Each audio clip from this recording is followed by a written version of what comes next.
नमस्कार।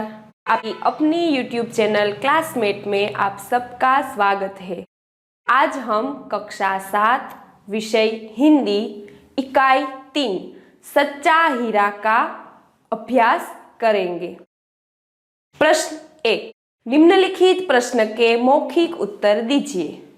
पहला प्रश्न, चौथी स्त्री का बेटा सचमुच हीरा था, क्यों? उत्तर, चौथी स्त्री का बेटा बहुत ही सीधा सादा और सरल स्वभाव का था। सिर पर पानी से भरा घड़ा उठाए ला रही माँ को उसने अनदेखा नहीं किया। वह माँ के पास गया और घड़े को उसके सिर से उतारकर अपने सिर पर रख लिया। घड़ा लेकर वह घर की तरफ चल पड़ा। इस तरह अपनी माँ के प्रति सच्चा सेवा भाव दिखाकर उसने खुद को सच्चा हीरा साबित कर दिया। दूसरा, अपने घर में आप माता पिता को कौन कौन से काम में मदद करते हैं? उत्तर, मैं माँ के कहने पर बाजार से चीजें खरीद लाता हूँ। इन चीजों में शाक, सब्जी, दवाएं, फल तथा अन्य वस्तुएं होती है। घर की साफ सफाई में भी माँ की मदद करता हूँ। पिताजी के लिखे पत्र डाक खाने की पत्र पेटी में डाल आता हूँ। धोबी के यहाँ से उनके कपड़े ले आता हूँ। उनके कहने के अनुसार खाने पीने की चीजें लाता हूँ। इस प्रकार घर में मैं अनेक कामों में अपने माता पिता की मदद करता हूँ। तीसरा, आदमी सच्चा हीरा कैसे बन सकता है? उत्तर, आदमी में ज्ञान गुण होना अच्छी बात है, उसका वीर होना भी प्रशंसनीय है, लेकिन यदि उसका ज्ञान आचरण में नहीं उतरता तो वह व्यर्थ है। कोरा ज्ञान किसी के उपयोग में नहीं आता। अपने ज्ञान और गुण को कर्म में उतारकर ही उन्हें सफल बनाया जा सकता है। इस प्रकार कर्म करके बड़ों की सेवा और जरूरतमंदों की मदद करके ही आदमी सच्चा हीरा बन सकता है। प्रश्न 2, निम्नलिखित शब्दों के बाद में तुरंत आने वाले शब्द का अर्थ शब्दकोश में से ढूंढकर लिखिए। पहला, बपोती, जिसका उत्तर आएगा बप्पा और उनका अर्थ होता है पिता। दूसरा, व्यथा, तो व्यथातुर, जिसका अर्थ होता है पीड़ित। नियति, नियतेंद्रिय, जिसका अर्थ होता है जितेंद्रिय। प्रतिभा, प्रतिभाग, जिसका अर्थ होता है उत्पादन कर। शौर्य, तुरंत आने वाला शब्द है शुल्क और उसका अर्थ होता है शुल्क संबंधी। छठा, रुचि, रुचित, रुचित का अर्थ होता है मनचाहा। सातवां, बांटना, तो बांटा, जिसका अर्थ होता है हिस्सा। क्षमा, क्षमालु, जिसका अर्थ होता है क्षमा करने वाला। अध्ययन, अध्ययनिकी, जिसका अर्थ होता है बाग बगीचे लगाने। अमन, अमनस्क, जिसका अर्थ होता है अनमना। प्रश्न 3, कहानी की चर्चा करके छात्रों से लेखन करवाए। अब यहाँ पे हमें कहानी के कुछ मुद्दे दिए गए हैं, उसे जोड़कर हमें पूरी कहानी बनानी है। तो हमें दिए गए मुद्दे कुछ इस तरह है। राजा का बीमार पड़ना, वैद्य की असफलता, किसी अनुभवी बूढ़े की सलाह, किसी सुखी मनुष्य का कुर्ता पहनो, राजा का कुर्ता खोजने जाना, मेहनती किसान को देखना, सुख का राज समझना। अब इन सभी मुद्दों को लेकर हमें कहानी बनानी है। उत्तर, सुख का रहस्य अथवा बीमारी का इलाज। इस कहानी का शीर्षक है सुख का रहस्य अथवा बीमारी का इलाज। आप अपनी तरह से भी अलग शीर्षक बना सकते हैं। अब हम कहानी बनाएंगे। चंद्रपुर इलाके के राजा कुंवर सिंह जी बड़े भाग्यवान थे। उन्हें किसी चीज की कमी नहीं थी। फिर भी एक बार वे बीमार पड़ गए। कई वैद्यों ने उनका इलाज किया, लेकिन कुंवर सिंह जी को कुछ फायदा नहीं हुआ। राजा की बीमारी बढ़ती गई। सारे नगर में बात फैल गई। तब एक अनुभवी बूढ़े ने राजा के पास आकर कहा, महाराज, आप किसी सुखी मनुष्य का कुर्ता पहनिए, अवश्य स्वस्थ हो जाएंगे। बूढ़े की बात सुनकर राजा ने सोचा, इतने इलाज किए हैं तो एक और सही। राजा कुंवर सिंह जी सुखी मनुष्य की खोज में निकले। बहुत तलाश के बाद वे एक खेत में जा पहुंचे। जेठ की धूप में एक किसान अपने काम में लगा हुआ था। राजा ने उससे पूछा, क्यों जी, तुम सुखी हो? किसान ने विनय से कहा, ईश्वर की कृपा से मुझे कोई दुख नहीं है।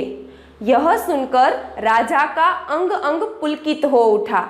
उस किसान का कुर्ता मांगने के लिए जो ही उन्होंने उसके शरीर की ओर देखा, उन्हें मालूम हुआ कि किसान सिर्फ धोती पहने हुए है और उसकी सारी है पसीने से तर है।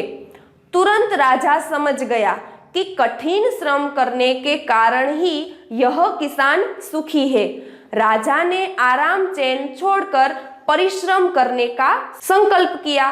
थोड़े ही दिनों में राजा की बीमारी दूर हो गई। सीख, इस कहानी से हमें सीख मिलती है, श्रम से ही स्वास्थ्य प्राप्त होता है और सच्चा सुख मिलता है। प्रश्न 4, निम्नलिखित अपूर्ण कहानी को अपने शब्दों में मौखिक एवं लिखित पूर्ण कीजिए। अब आपको आधी कहानी दी गई है, बाकी की कहानी हमें अपने हिसाब से पूर्ण करनी है। तो पहले हम आधी कहानी देखेंगे। पुराने जमाने की बात है। कनकपुर देश के दरबारियों की ख्याति देश विदेश में फैली हुई थी। उनकी बुद्धि की प्रशंसा सुनकर दूसरे देश का दरबारी उनकी परीक्षा लेने के लिए आए। उसके एक हाथ में असली फूलों की माला और दूसरे हाथ में नकली फूलों की माला थी। उसने दरबारियों से कहा, श्रीमान, क्या आप हाथ लगाए बिना बता सकते हैं कि इनमें से कौन सी माला असली फूलों की है? सभी दरबारी आश्चर्य में पड़ गए। दोनों मालाएं बिल्कुल समान लग रही थी। विदेश के दरबारी के प्रश्न का उत्तर देना मुश्किल था, पर आखिर एक बुद्धिमान दरबारी खड़ा हुआ। अब यहाँ तक हमें कहानी दी गई है। आगे की बच्चों हमें अपने आप लिखनी है। आप अपने तरीके से भी कहानी को आगे बढ़ा सकते हैं। यहाँ पे हमने हमारे तरीके से कहानी को आगे बढ़ाया है। तो देखते हैं। उसने कहा, इसमें कौन सी बड़ी बात है? इन दोनों मालाओं को सामने के उद्यान में एक पेड़ की डाल पर लटका दिया जाए। उस दरबारी की बात मानकर वे मालाएं पेड़ की डाल पर लटका दी गई। कुछ ही समय में भन भन करती हुई मधुमक्खियां आई और एक माला पर बैठ गई। दूसरी माला के पास एक भी मक्खी नहीं गई। यह देखकर दरबारी ने कहा, जिस माला पर मधुमक्खियां बैठी वह असली फूलों की माला है, दूसरी नकली फूलों की माला है। उस दरबारी की बुद्धि की सबने प्रशंसा की। दूसरे देश के दरबारी ने भी कनकपुर के दरबारी का लोहा मान लिया। इससे कनकपुर के दरबार की ख्याति और भी बढ़ गई। तो बच्चों, आप इसकी जगह दूसरा उपाय भी सोच सकते हैं कि कौन सी माला असली है और कौन सी नकली। आप अपने हिसाब से सोचना। यहाँ पे हम फूल का मुरझाने का उदाहरण भी ले सकते हैं कि हम दोनों मालाओं को रख दें और शाम होने तक राह तके। शाम होने में जो माला मुरझा जाती है, जिस माला के फूल मुरझाएंगे वह असली है और जिस माला के फूल नहीं मुरझाएंगे वह नकली है। इस तरह हम अपने विचारों से कहानी आगे बढ़ा सकते हैं। आगे देखेंगे प्रश्न नंबर 5। निम्नलिखित कहानी का सारांश लिखिए। यहाँ पे हमें एक कहानी दी गई है, उसमें से हमें महत्व की चीजों को लेकर एक नया परिच्छेद तैयार करना है, उसे कहते हैं सारांश करना। तो पहले हम ये कहानी देखेंगे। नंदवन में एक छोटा सा तालाब था। तालाब के शीतल जल में राजहंस रहता था। वह बड़ा सुंदर था। उसी तालाब के पास वाले पेड़ पर दुष्ट कौवा रहता था। वह राजहंस की सुंदरता पर ईर्ष्या करता था। एक दिन शिकारी थका हुआ तालाब के पास आया।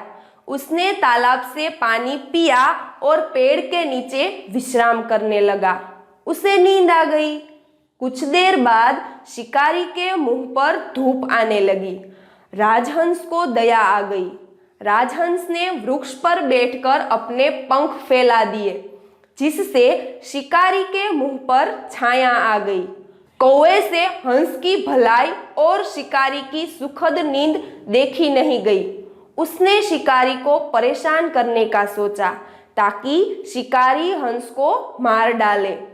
कौवा उड़ता हुआ शिकारी के पास गया, उसके सिर पर चोंच मारी और उड़कर दूर जा बैठा। शिकारी तुरंत जाग गया और क्रोधित हो गया।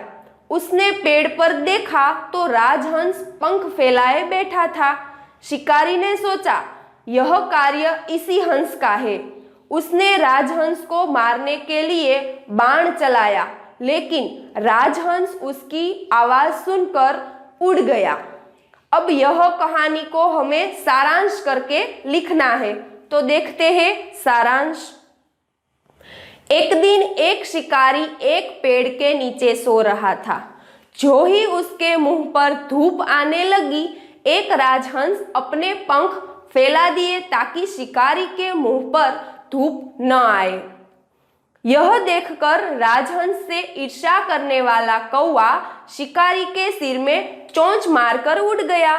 शिकारी उठा और गुस्से में आकर बाण चला रहा था कि इसके पहले ही राजहंस उड़ गया।